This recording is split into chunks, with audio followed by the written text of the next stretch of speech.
Welcome back, everybody, to the Sapien Podcast. Today's episode is very exciting. I have the amazing Sheila Reusch. Sheila is the CEO of Pretty Rich Bosses, which is basically an online company that provides guidance and education to young entrepreneurs in the beauty space. Sheila's been featured on Forbes, ABC, Bravo, the list goes on. Before I let you talk, I want to say something. Even though your channel is this beauty entrepreneur, I think it's much more than that, because I've been following you for a while right now. And that's why I asked you to join, because look, I think that these, social media channels are very specific. Everyone's just targeting one thing or another, right? They're trying to, get their viewers, whatever. Mm-hmm. I find your channel to be so dynamic because of just the honesty, the openness. I mean, you cover issues that are like women's health, mental health, family issues, eating, everything's on there. You're completely transparent. It's wild to me because it's hard for me as a doctor doing this kind of like public speaking, because I'm worried about what people would think. Will I say the wrong thing? I don't want to make people upset. It's that same thing for someone with as much exposure as yourself. I think it's very brave what you do. Thank you. I also followed some other channels sort of connected to you, and they're not the same. Mm-hmm. So just start. How did you become this sort of beauty influencer that's also so transparent about how she lives her life and thinks about life and deals with really heavy stuff, which we'll get into? Mm-hmm. Oh, I love that question. And it was a journey, but let's talk about how I got to this level of transparency. And I've eradicated self-censorship quite violently out of my life. And that came when, it's been a long journey online, right? When you create content, you're bound to get it wrong. If you're actually authentic, you're bound to get it wrong. The internet. I've basically just done the math already that 30% of the people that watch your content are going to be indifferent. 30%, the other 33% are going to just hate it. And the other 33% are going to love it, right? So it's just simple math for any human being. So if you're actually going to be authentic, you're bound to get it wrong. But in order to reach the people who really love you and know what you're about and totally get you, you have to go through, being hated to some degree. And I was canceled in 2021 when everybody else was getting canceled. But in my eyes, I was the only one getting canceled. And I have to say, it was so spiritually violent to have everyone say the things about you, that the worst things about you that could possibly be said were said about you. And they were talking about me. And I don't know, I had an awakening during that season. After getting out of that season, I realized, first of all, I was really upset, and I was trying to apologize to a mob. So number one, never apologize to a mob. Can't win that battle.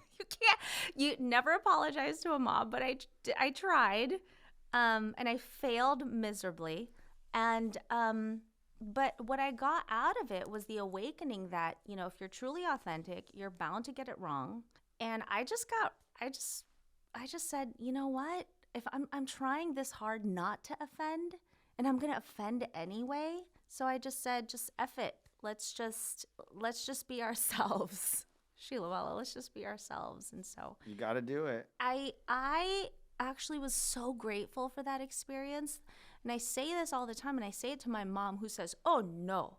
I say, I wish that type of experience upon my children, and I wish it for them early. Because once the worst things have been said about you, it's so liberating. It's also the adversity makes you stronger, right? Like if it's all great and everyone just loves you, it's hard to know what your next step is. I feel like it's the adversity, it's the haters, it's the people that don't like it, that don't want to support you, that makes you think like, okay, well, what can I do better? And sometimes that's leaning into what you're already doing and just sort of being okay with it, right? And you need that. You need that otherwise. And I got a lot of heat when I started talking around the same time. It was a very heated time. 2021 was like rough for all of us. I think it was 2020.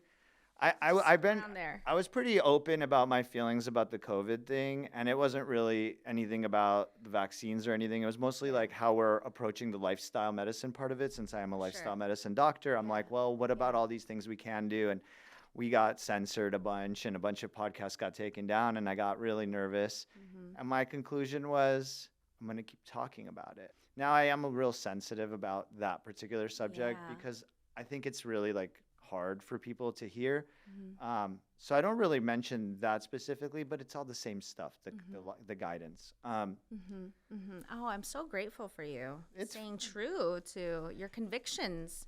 But I should tell you, like this season of the podcast, I only always talked about food, and that was also on purpose to kind of like what we were talking about, stay focused on your audience, whatever. But this season is the integration of the mind, body, spirit connection.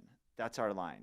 Oh, nice. And that's my thought. And my thought is adding spirituality. And I think when we got to know each other, there was that sense of spirituality that you have in your house. There's a sense of like that on your channel. And I think it's so special, right? Because I think people have like lost it. They've really lost their faith. And that doesn't have to be religion, right? It's not just religion, but faith. And that's why you see this big movement into like psychedelic medicine, therapy, meditation, all of this thing, the carnivore, low carb community, sort of with the ice baths and deep breathing. All this to me is sort of finding faith, finding some sense of community. And I think that's the thread I'm trying to tie all my episodes in because I think it's so important. Like, if your channel was just, here's how to be an entrepreneur, here's how to make money, here's how to get more clients, it's not that interesting. I mean, it is for some, but it's not. But it's the deeper level stuff. It's like pictures of you and your kids and how you bring them joy and how you take them out and expose them to so many things that I think if you haven't followed Sheila's channel, check it out because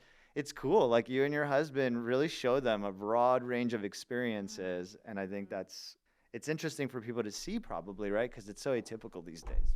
I think so. I mean, I have a great partner. He's been on your podcast, and he's just amazing. He's just down. He's just down for growth. Like, let's go. His brain doesn't stop. It doesn't stop.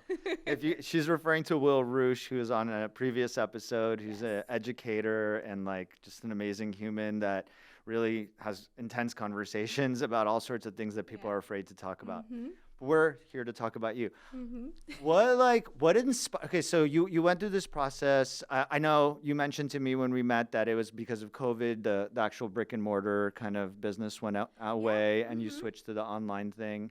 Do you I think that speaking to the cancel culture, it's like being a woman on social media and exposing yourself. It's so raw. It's so intense, right? Because people are judging you. And I know women that come to my practice, young girls, they're struggling, right? Social media is tough on women. The marketing is really aggressive for women. The sense of image, these filters, blah, blah, blah, blah, blah. We all know that since social media came out in the last 15 years, you've seen a lot of mental health issues, especially in young females. That's something people are studying in real time and following because it's about. I know you're in the center of that. How much of what you do deals with that? How much of it is just entrepreneurship? How much of it is actually guiding these young girls? I don't know if I can give you an actual percentage, but I definitely try to be as authentic as possible, while maintaining the business. And, my whole platform is about helping women make more money in their beauty businesses and online platforms. But I don't know what the actual percentage is, but I have to say that social media is like the perfect petri dish we talk about toxic masculinity all the time in this country, but we never talk about toxic femininity. And social media, it was like scientifically engineered for toxic femininity, because women typically, not everybody, but typically fight with their fists, right? Or their hands. The way we fight is we fight through reputation. We will phone, we will tell friends whenever we find an opportunity to speak ill of someone or to share a little bit of like what we know or expand a little bit of like what we might know but's not confirmed. Like, we will take it. And the comment section, Facebook groups and things like that was like perfectly engineered to bring out, toxic femininity. And I think it's really difficult for young girls. I do. I don't even think it's necessarily just the body image thing, although that is definitely a factor. But it's just nobody's prepared for getting canceled. You're just not prepared for it. But you know what I do think about the internet, because people villainize the internet so much, I just think it's an accelerator of humanity. I just think it just reveals. I don't think it just, it reveals humanity a lot faster. The same thing would happen to you in the room full of strangers. So, I mean, like, for example, the people villainize social media and just the internet. You know that documentary Super Size Me? Mm-hmm. So they Morgan Spurlock. Yeah, and how you would know, obviously, and how, this man ate 30 days of eating McDonald's and what happened to his health. And I guess there was a follow-up documentary like maybe 10 years later about how this guy ate McDonald's for 30 days and lost weight. Instead of the first documentary, he gained a lot of weight and, his levels were just like out of control. So I think social media is the same way. It's about how you use it. So that's I'm very, very staunch on that when it comes to social media, because social media has been very beneficial for me, but it's about how you use it and what you use it for. And you've had to push through significant challenges to figure out how to use it appropriately. Oh, for sure. When you first log on, in the beginning, it's like, whoa, what is social media is wild. Yeah. It's wild. I was born in 1982. I'm 41 years old, and we didn't have that growing up. But my kids have that. They have that now, and it's just wild. You put your kids on social media. I know some. I used to not. Yeah, I know that's sort of an interesting thing, because a lot of influencers keep their kids off of it, and famous people keep their kids off of it. Yeah, let's talk about it. Yeah, like what was the decision there? I like it, right? Because again, I think you guys are giving an example of like a really interesting dynamic family that does very like modern approach to life. It should be noted that Sheila and her family eat like a very animal-based diet. Mm-hmm. They do intermittent fasting. We connected on sort of our approach to lifestyle, right? So, you doing that with your kids and showing it to me, that's really special, because people are afraid to do that. Yeah. What was the process of deciding to let the kiddos on? Yeah, thank you for asking this question, because I've always been known to like blur my kids' faces for several years, but just recently, within the past year or so, I've decided not to do that. And the decision did not come easy. So obviously extensive discussions with my husband, et cetera, but ultimately there is some sort of what is safer, and there's pros and cons to each side. But is it being known or being unknown? If something happens to my kids, God forbid, right? If something happens to my kids, is it better if they're unknown? Right. But wouldn't it bring more attention if they were known? So I think there's pros and cons to each side. You don't want people knowing where you live or, who you're, where they go to school. And I definitely don't want that.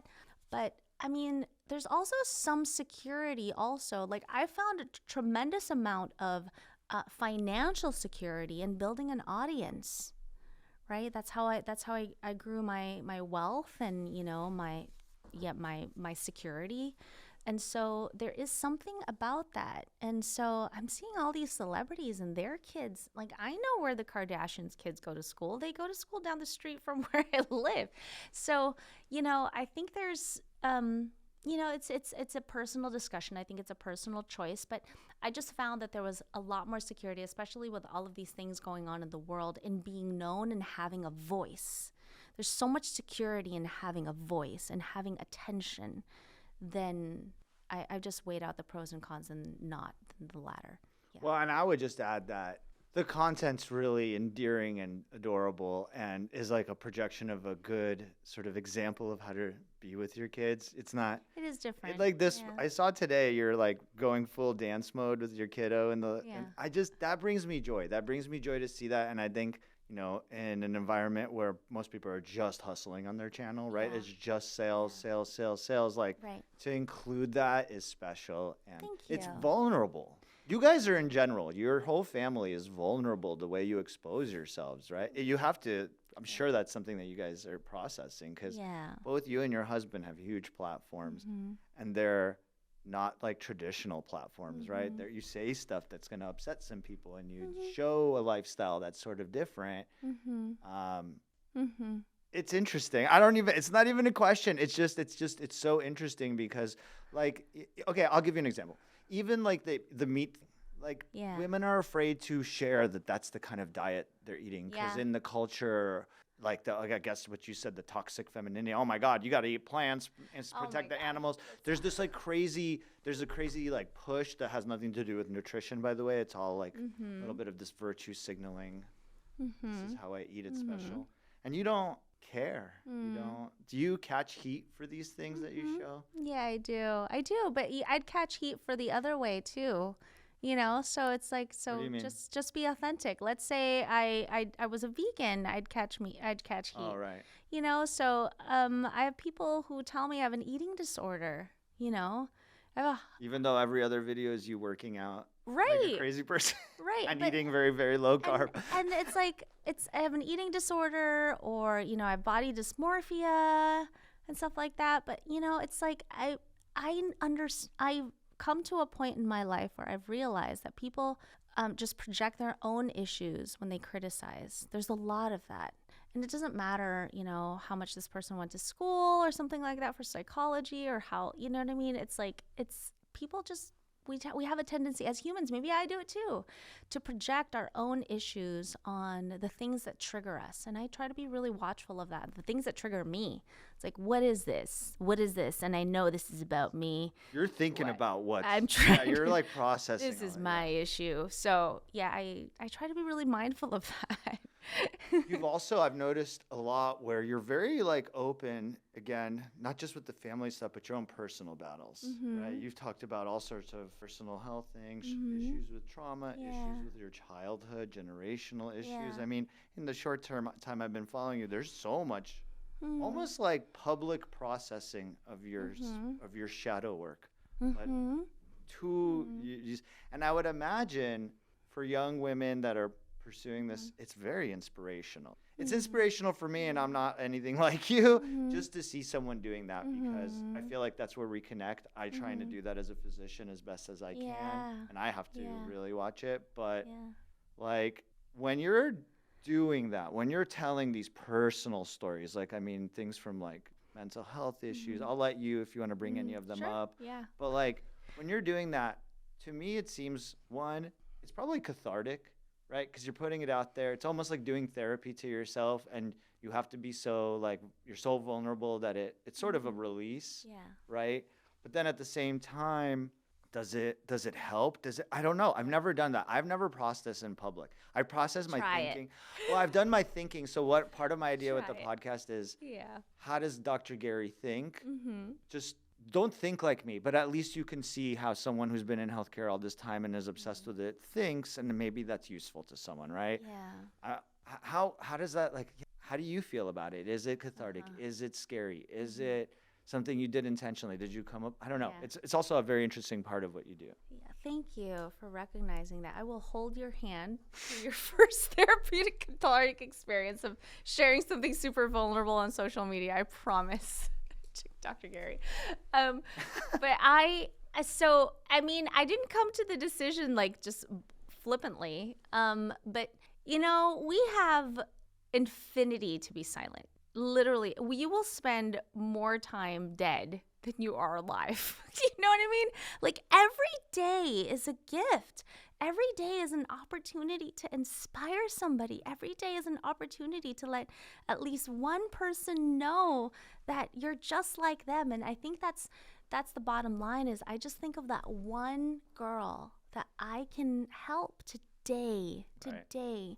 And I think that when people look at social media, they think like the internet, and listen, there's somebody out there right now that needs to hear your message, that needs to know, that needs to see your vulnerability so they can know that they're not alone in this, that they're not the only one. And even just that one thing in general, just knowing that they're not alone, that somebody like you who's so aspirational, is going through it too, it can help. Right. I'm not trying to reach the masses. I'm actually trying not to be relatable, because being relatable means I'm just like everybody else. I'm actually just really focused on a few people, or just that one girl today that I can inspire, that I can help. And I think that, if you think of it that way, it's like, what is today? I believe that every breath is a miracle. Every breath is from God. And so why waste it if it's not for bringing, the kingdom of God glory, or for helping other people?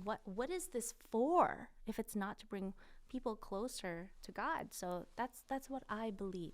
So really the passion, the drive comes from a spiritual part of yourself, which is the interesting part as well, because your channel is literally about the body, beauty, right? That's my platform, yeah. But you're teaching people an intellectual pursuit, how to be an entrepreneur. Yeah.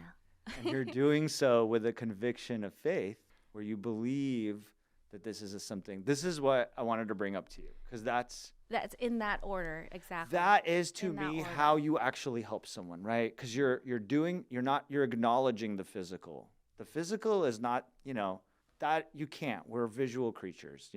Our eyes is our primary way of processing information. And so this whole idea of the physical self, ignoring it or judging it, it's wild. You have to embrace that this is how we operate. And then you have to bring value. And I think bringing value is the mind component. It's the intellectual part. It's, a lot of your posts are like how to build a business, how to pursue new clients, how to deal with challenges in your business. And then you just feel the sense of like belief in what you do. And I kind of come from it from the same way. I'm not religious. You guys are more religious than me. I feel the same sense of faith. I feel the same sense of purpose, and like, I was a staunch atheist back in the day. During the early 2000s, during the atheist movement with Sam Harris and Hutchinson and all these folks, and I talked to your husband about that too, and it's just like, now I'm not religious, but I'm all in on belief, faith, and spirituality in a way that I've embraced religion like aggressively. Yeah. And I want people to realize that that's how most people that are like getting somewhere, that are driven, that are out there putting themselves out there, there's got to be a backbone of belief. It has to be there. You have to believe in something greater than yourself. You have to. This life is so hard. So hard. It's so hard. I don't know what tragedies or, hardships you guys have gone through this week, but it's so hard. I don't know. Even you, I don't know what you've gone. I'm sure you've gone through like a whirlwind, like in the last, like even just yesterday. It's so hard. I don't know how people do it without faith. Yeah. I really don't know. I would not be the person I am today. I would not be standing today without it. And so, I love that you mentioned that, because it's, that you totally got me, Dr. Gary. You got me in the right order. I'm weird. I was following your account for a while. So you got me in the right order, because I think my account might be off-putting for a lot of people, especially in the beginning. And that's okay. That's okay. I completely understand. And there's people that I'm going to reach that you would never, you'd never reach, right? And so I'm built for a certain type of audience, and I totally get that, And so, but my mission is to bring light into their lives, to bring hope, to bring Jesus into their lives. I am a Christian, and so that's my first agenda, But my platform, I just happen to have a knack of helping women, particularly, make more money in the beauty business, just like I did. I just happen to have a really easy knack for it. When I hear a problem from another woman about how they need to make money in their beauty business, I go, oh my gosh, that's so easy. So if you had a cure for cancer, wouldn't you want to just naturally share it? And so every time I do this at parties, when I meet strangers, I think I see people who have like problems in their business, and I start business coaching because it's so much fun for me. And I totally have it figured out. I know what to do. So, and that's just my thing. And so I just can't help doing it. So, yeah. I love that idea that it's off-putting at first. It kind of is. It really is. I get it. It's completely uninhibited and completely unapologetic. And again, I want to move on from the platform because we've really talked about it, but I really want people to check out your platform because it's just unique in that way. Okay. And I've exposed you to a couple. Thumbs up, thumbs down. I totally get it. It's not for everyone, But I encourage people because I've shared it with some people in my life, and it's the same response. It's what the hell? And then later they'll come back a week later and be like, it's a really good follow. Like it's pretty, like it's interesting. Yeah, it depends. I think it's really not cool. For everyone, but anyway. So look, the mental health piece is like something we've talked about, and it's something I think that most women are struggling with, and I really wanted to bring that conversation to light. Okay. You see a lot. Do you see a lot of that? You've dealt with a lot of it. I mean, I don't even know. I think on some level your platform is helping women deal with some of this stuff as you share your ideas, just your position. Which evolve. What's that? Which evolve. Which evolve over time. Yeah. Oh, right. Your ideas change. And do you see yourself as somewhat of like a coach to these women from like a spiritual mental health, almost like a life guide? Because it feels that way. Yeah, that's not what I do for a living. I'm a business coach. I have a program that helps women business-wise, but I do think they're related. Right. I mean, how much of it is that? How much of it is helping them with their mental, right? For sure. Confidence, the fear. Belief. A lot of it's like fear coaching. A lot of it is fear. But I do share a lot of my journey. So a few weeks ago, maybe a couple months ago, actually, I was hospitalized for a panic attack when I was at a speaking engagement in Atlanta. Now, I had a speaking engagement before that in the UK, and so I was traveling a lot. I wasn't taking my supplements, I wasn't taking my electrolytes or anything like that, and I was hospitalized. I had an episode at the mall, and this was a day where I was fine. I was rested, I felt like. I was in a good state. I wasn't sad or angry or worried about anything. And all of a sudden, my heart started to race. And I said, I'm dying. I'm dying right now. I better call my husband and say goodbye. Everything in my body and my mind told me, you are dying right now. I didn't know exactly from what, but I just like, you're gonna be dead in like a few seconds, okay? So you make use with your time. Everything told me that, and my heart was racing, my blood pressure was out of control. Anyway, it turned out to be I had a lack of electrolytes, and it was diagnosed essentially as as an anxiety attack. And I've never been somebody with anxiety attacks or panic attacks or anything like that. And I was so humbled that an anxiety attack or a panic attack, I had no idea could just be purely a body thing, or at least feel that way. It's just like, I was like, no, something's, they even asked me, the paramedics came while I was on the floor and asked me like, do you want to go to the hospital? And I'm like, well, I mean, this needs to stop, because they saw nothing wrong with me. Well, I was like, well, this needs to stop, whatever it is. Like, something's wrong with me. So they checked me for clots because I was on planes and things like that. And no, nothing. And so I was really humbled at that time. I'm still processing it. But, I do think there is a mind-body correlation. I wasn't getting enough sleep. I was putting myself under a lot of stress. But I don't know. I just always thought I could just power through things. And I'm so push motivated that I just love proving people wrong. Yeah. Especially with like how I come off, in the beginning. I just love it. And it can happen. Speaking to it, I'm glad you brought it up. I'm not going to bring up personal stuff unless you do, but okay. So I wanted to say that I brought it up when I was talking about psychedelics, and I'm still reading for the record, Stanislav Grof's book, The Way of the Psychonaut, which Okay. is an amazing book about psychedelics and psychotherapy. And interestingly, he makes the connection that like thoughts and ideas are the mind, emotions are the body. Emotions are processed through your body. Mm-hmm. And so when you Ooh, get I like anxious, that. you feel it in your body. Yeah. When you're scared, you feel it in your stomach. When you're happy, you feel it in your chest and your heart. Yeah.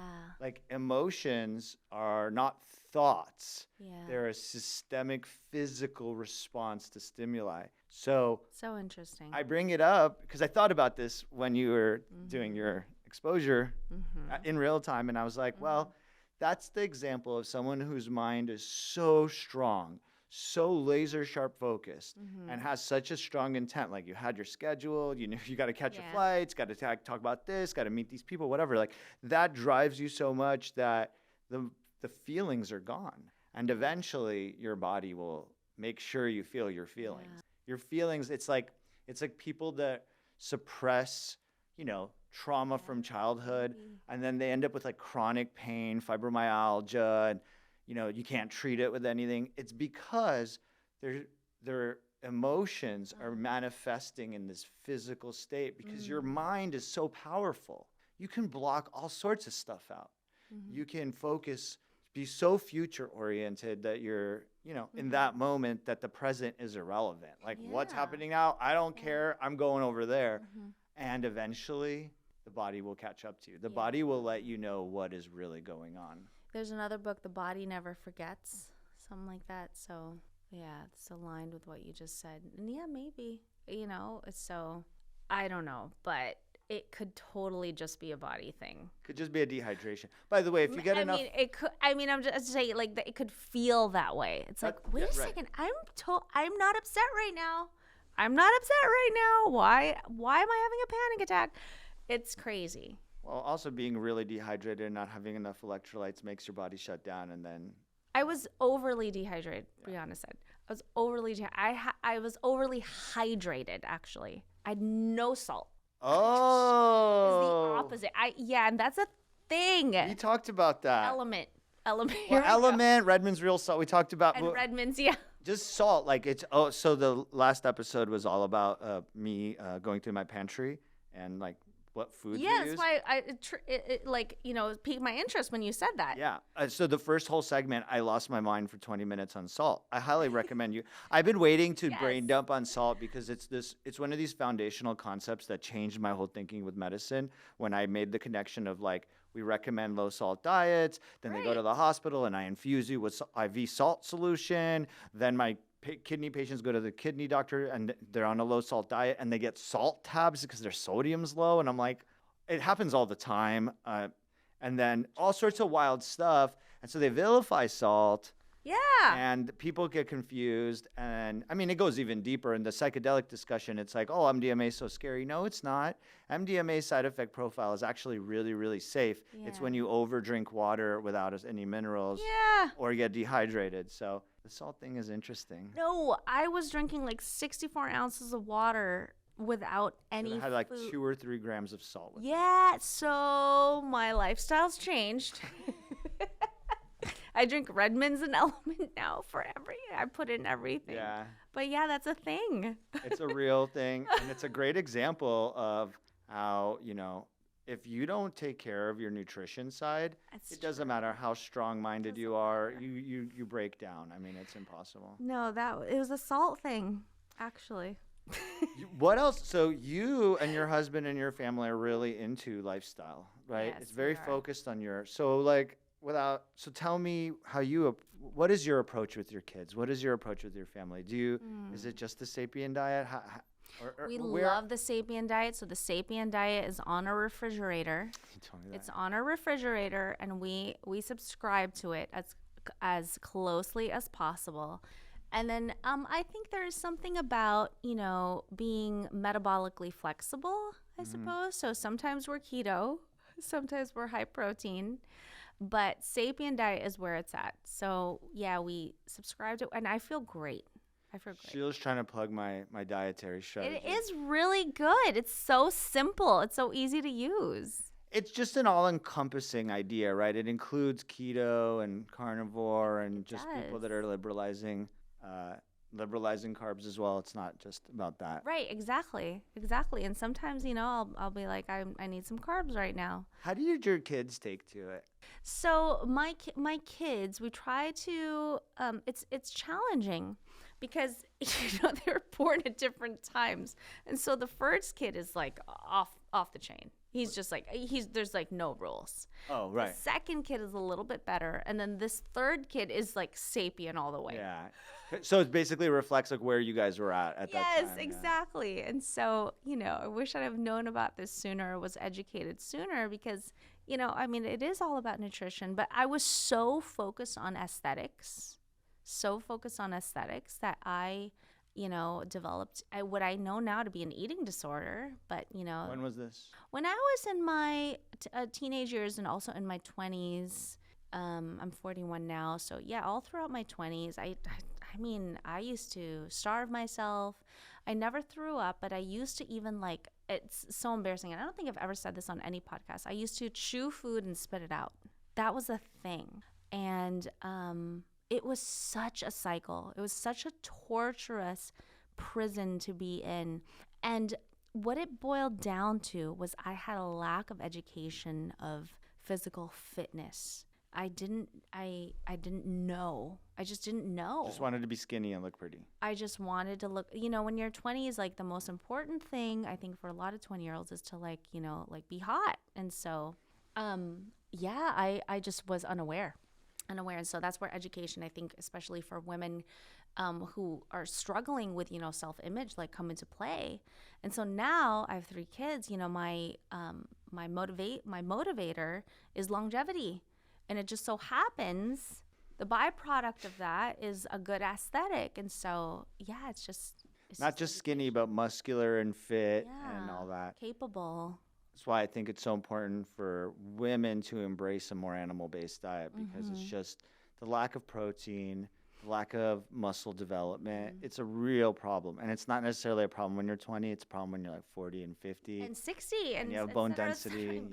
Yeah, absolutely. So many issues. Yeah. Do you find that the kiddo that grew up on a more traditional diet has a more sweet palate and the younger ones are developing a more savory palate? Yeah, for sure, because sugar was pushed on us as kids, and it was fat that was villainized. So I remember it was such a shift for me, thinking that fat was okay now. Right. What fat's okay? But I definitely feel better on it. Fat was definitely villainized, when we were kids, and sugar was pushed. It's only 25 whatever. So zero fat, but all the sugar was in there, and it tasted so good. So it was heart healthy. Oh, all that stuff. We grew up in it. We tried to, but I was really asking specifically about your kids. It's this. Okay, I'll just present my idea. My idea is this: that if you train a young kid, any kid, to eat a savory palate and not expose them, especially in those formative few years. Exactly. Don't expose them to the super sweet stuff, even if it's, oh my God, it's his birthday. No, not protect them and really focus on keeping the sugar levels down. Then by the time they're growing up, their palate starts forming this kind of connection with savory. You can program these kids. You really can. And I've had 3 shots at programming them, and I've gotten better and better and better at each kid. And obviously, my youngest is my protege right now. Right. But yeah, my youngest, his palate is a lot more vast. It's broader and it's easier to feed, and you can absolutely program them. He hasn't had a lot of sugar, and even when he has sugar, it's strange to him. Right. It's strange. It becomes off-putting if you prevent it for a while. Then especially those high fructose corn syrup products, for sure, it's wildly too sweet. Yeah, it's too much, and so my parents did the best they could. That's all our parents. My parents did the best they could, and so there was a lack of education back then, and so I wasn't programmed the way my youngest is programmed. So, but I when I taste sweets, Halloween just passed, and I'm just like, man, those Twix look good. Right. But then you have one and you're like, this is overwhelming. You can Exactly. feel the toxicity, right? You really can. It's overwhelming. I mean, our brains aren't programmed to be able to handle that. Be able to. I mean, it's a drug. To be able to handle it, I can't handle this. I can't. It's so good. I can't handle it. The sucky thing though about sugar, because it is a drug, is that the high is just like seconds. It's seconds. And the insulin crash later. Right, and the insulin crash later, and the effects later. It's just, you got to figure out what's worth it for you. It's just not worth it for me anymore. It's interesting because I just, one of the common issues that comes up with young parents is this issue with carb consumption in kids. And I don't have kids yet, so I can't really speak to it. That's why I'm asking you. Mm-hmm. But I just feel like when I do, my number one goal is to prevent them from eating all these carbs so that they can be trained to eat animal foods and healthy foods. I love that. Like that is going to be my number one focus at least from a nutritional standpoint. For sure. And it'll take care of business. It really will. Yeah. It'll take care of a lot of things. It'll take care of focus. It'll take care of school issues. I mean, it'll take care of the thing is, guys, I just want to encourage everybody, be the weird parent. Yeah. Just be the weird parent. It's worth it. No one's going to think you're weird in a couple of years. Just no one thinks you're weird now for, making a stance on what you did on COVID. No one thinks you're weird now, but in the meantime, they will, but it's worth it. Yeah. I mean, I think sometimes you got to get weird to figure out the right way to go. Yeah. I'm weird because I have this funny rule. If I'm working, I refuse to eat anything for pleasure. So I always pick. Oh, that's great. It's a rule I started when I was in med school because I was watching everyone pleasure eat during residency in med school and gain all this weight because it's hard and miserable. Mm-hmm. And so you're pleasure eating at lunch. And I'm like, no, that doesn't work. You're here to get business done. Eating for pleasure is for a different time. Yeah. And that rule really protected me. That's a great rule. Training. Yeah. You eat for function. I eat to operate on a high level so that when I'm done with my shift, I have energy to do something else and I'm not crashing and burning out all the time. It's about finding, pleasure, and, you chase real dopamine. Real dopamine. Real dopamine. It's about that. It's about, taking walks. It's acting with people. It's about exercising. It's about doing hard things. And, Oh, yeah. You bring it up. What is your family's motto? I thought this was the cutest and most poignant thing. I had a lovely dinner with your family. What was it? Our family motto is, I can do hard things. So we just dropped off our kids this morning, and every day, since, my oldest was in preschool even, the last thing I say before I drop them off at school is, what's our Reusch family motto? And they say, I can do hard things. And so they say it even now, all of them do. And it's just something, that, we instilled in them. And so because you can't promise them a rose garden, adversity will come. That's for sure with everyone in this. But what you can do is you can give them tools. And, I believe in mindset privilege. And if they have mindset privilege. I believe in mindset privilege. If they are gifted with a privilege of a growth mindset, then I think that they'll be all right. That where their identity lies is in being the hardest worker in the room, not the smartest, not the strongest, but being the hardest worker in the room. So their family motto is, I can do hard things. That's our identity. It's the most beautiful thing. Where did that come from? I don't know. Was that you or Will? I think it was me. I think it was you too. I have this, and I want people to take this with a grain of salt, but I have this observation. I'm a Russian immigrant, and you're an immigrant as well. Yeah. And I find that to not be a coincidence. Mm-hmm. I think when our parents came here, America was about hard work. It was about being the best. It was about hustling and grinding and putting in every bit of effort. It was a work first, get paid later sort of a mind process. My parents didn't come here to get rich. They came here for freedom and opportunity. Opportunities. And so opportunity is in the form of hard work. So that is the only thing I've ever known in my life is work hard. I don't know how to chill. It's a problem. It is. Downtime is, I'm allergic. Right. Like a vacation, and after like day 3, I'm like, okay, let's go. I get uncomfortable. I don't know. Yeah, I'm with you on that. So I'm saying, and I've just noticed a pattern, people born in America, and it's not about ethnicity. It's people born in America.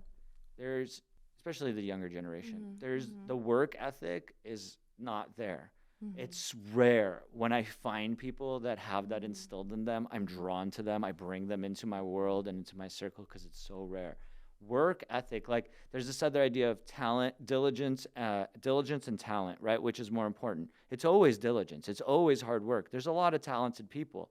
The work overcomes the talent all the time. You have to have the talent, but if you don't have the work, you're still, like if LeBron James didn't work every day, he's not LeBron. He's just a super athletic person. Yeah. He's LeBron because he works like that, right? Yeah. Anyway, my connection here is that I find that immigrants whose families brought them here, the American dream, like alive and well in them, almost from a sense of naivety, because they don't know what it really is, Yeah.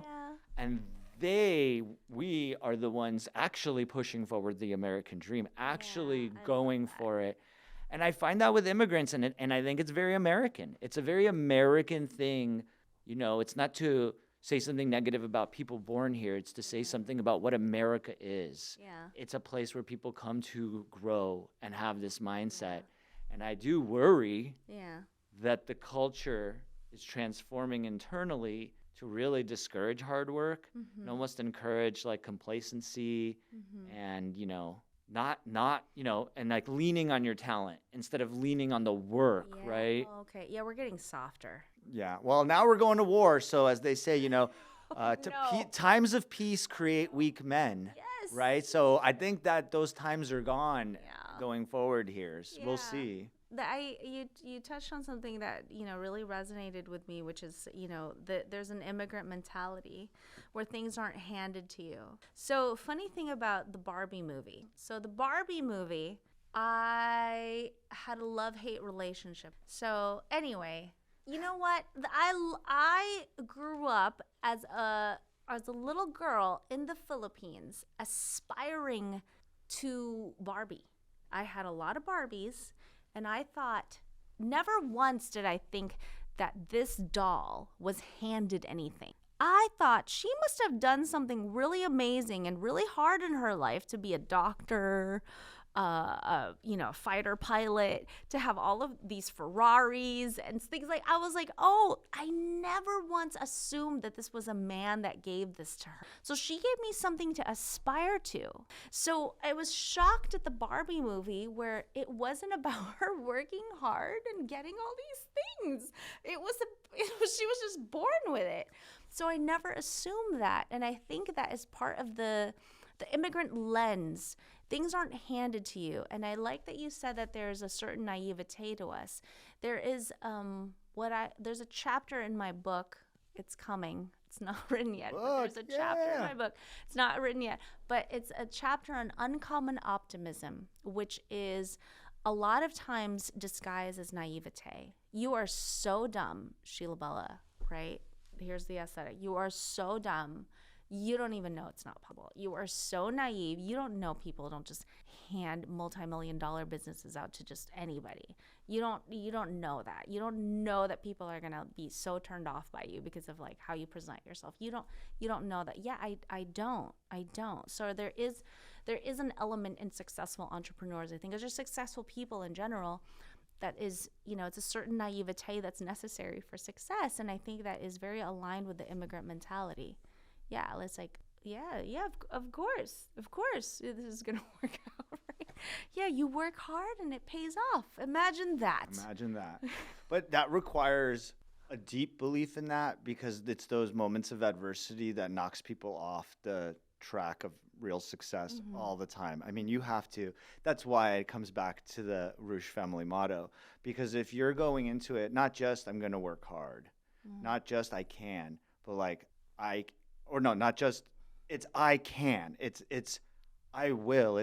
There's no question, No, right? there's no question. That's what I'm trying to say. There's no question No, that just I will is. do something hard. It's not that I just work hard. It's that Yeah. I will do something hard. And going into something with that expectation is how you hit a huge hurdle and get knocked down and rattle your head and move forward through it. You know, it really your kids are very lucky to be imprinted with that because you know that's how you succeed.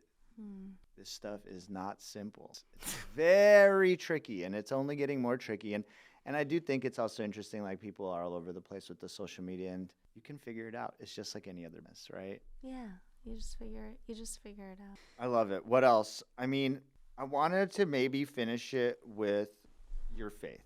We touched on it earlier, but I think it's, again, something I'm trying to bring to light. I think most people think that being an entrepreneur, being a business-minded person means that you're not faithful or religious. It's similar to a lot of people assume that like a doctor or a scientist is, you know, that's what they believe in. They believe in science or they believe in this like approach to life. And I'm trying to bring to light this idea that that is not true. Believing in science is not a belief. Science is a thing. It is a way of thinking about the world. It's not a belief system. So when you say, I believe the science, not sure what you mean. It's not how that works. Just recently had a really amazing Dr. Ben Bickman on, and you know, he's the leader. He's a PhD who's creating research on nutrition. A lot of the stuff I recommend comes from him, and he's an extremely religious person, and yet he believes hard science. And people have separated those things. And I know all these people, and I've gone through my own battle, and I'm like, the ones that are skyrocketing, the ones that are moving forward, the ones that don't fall off, they're people who have strong sense of spirituality, strong sense of, whether it be religious or not, just a strong sense of something above them, and tend to be interested in these ideas of like energy and vibes and, you know, how you can access it through psychedelics. And that's like, it's almost a community. And what I'm seeing now in the psychedelic space is a lot of people that are religious seeing that, okay, drugs aren't just bad, they're tools, and we can use them to get closer to Jesus, to God, whatever it is. You're actually getting closer to it. That's how it's been. So I don't know if you want to talk about psychedelics or if you just want to talk about like the role of, you know, religion or faith. How important is it in your life? You already said it's important. How much of that is something that you and Will are like consciously bringing to your family? Or is it just this like, no, it's just part of our lives? Because for me, it's all very intentional. My spirituality, my pursuit of psychedelic experiences, my pursuit of holotropic states of consciousness, which is to include consciousnesses that aren't just psychedelic, but deep breathing and all sorts of different exercise can get you there to get you closer to this sense of wholeness, holotropic state, wholeness, not just a sense of yourself, but a sense of everything around you. It's so cool. That's cool, and that's Jesus to me. Exactly. And so this is the connection. This is it. I love it. It connects religion with this weird world of psychedelics, with people that just like to meditate.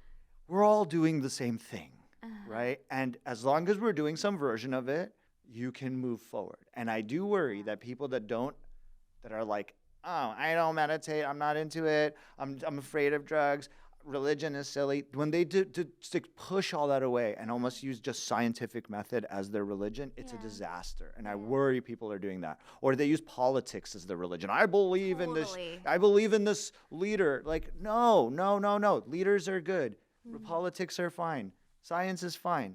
But there's something else. There's something else here. I can't measure it with a little tool. It's just here. We feel it. You know it. They wrote about it for, forever. Right. It's meaning. People, it's just meaning. Why are you here? Why are we here? And so Will and I, it's the water we swim in. It's the water our kids swimming. It's the air we breathe. It's the air we breathe. How does this air even exist? How do we even exist? First, you have to prove, I think, the existence of God. And I think that is I believe, and my husband and I both believe, that if you seek, you will find. That if you truly take who has time? But if you really actually take the time, if you find just like 3 days to just really like dive in and just try this thing on and just try, and I think that God appreciates doubt. He does appreciate doubt, but not just doubt, but proactive doubt. That you actually go out and try to find the answers to it. Every time my kids have a crazy question about the world or the universe or God or how things were made and everything, or about Jesus, I think, oh my gosh, I'm so proud of them, actually. That it's, especially when they have like a sophisticated question about like why bad things happen to good people or something like that. I'm so proud of them, and I encourage that. Because I really believe, like, for example, Kat Von D just got baptized. Kat Von D! Oh, my goodness. And so... She's a famous tattoo artist. She's a famous tattoo artist. And also, she has a makeup line. And so... and she had a reality I see. So show. she's in your space. She's in my space. Yeah, she's an amazing makeup line, actually. The best foundation ever. Anyway. Yeah, she just got baptized, and I just think that if you seek God, you will find him. All roads lead back. All roads lead back. And so I'm not as intellectual as my husband, but what I can honestly tell you is that God is real and God loves you. And if you were just to go at it from a purely strategical standpoint of like how your today would go, you'll have a much better day believing that the God of the universe that created this table, that created your digestive system, that created your kids, that created your parents and the trees and the heavens and the sky and everything, you'll have a much better day believing that he really digs you, that he really loves you. I mean, just that alone, just start there. I would just start there. That it's real for us and our family, that the God of the universe chases us, wants a personal relationship with us, wants to talk to us, has died for us. It's really cool, actually. I don't think the story of Jesus can be beat. It's a cool story. It's so cool. It's so beautiful, and it's so cool that the lowest became the highest became the lowest. I don't know. It just touches on all of the things that we're biologically programmed to be touched by. The highest became the lowest. The highest became, sacrificed himself for us. It's just it's cool. It's cool. It's so cool.